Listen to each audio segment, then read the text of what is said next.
কুকুরে কামড় দিলে জলাতঙ্ক রোগ হয়, আর জলাতঙ্ক রোগী পানি দেখলে ভয় পায়। আমাদের অন্তর্বর্তী সরকারকে এখন রাজাকারে কামড় দিয়েছে। তারা মুক্তিযুদ্ধের কথা শুনলে ভয় পায়, মুক্তিযুদ্ধের স্মৃতিচিহ্নগুলোকে তারা ভয় পায়।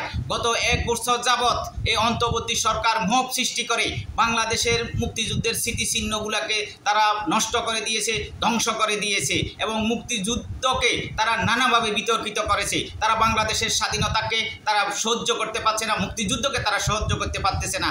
যে তারা শপথ নেওয়ার পরেই এই দেশের জাতীয় সঙ্গীত, জাতীয় পতাকা পরিবর্তন করার জন্য তারা নানা রকমের ষড়যন্ত্র করেছে।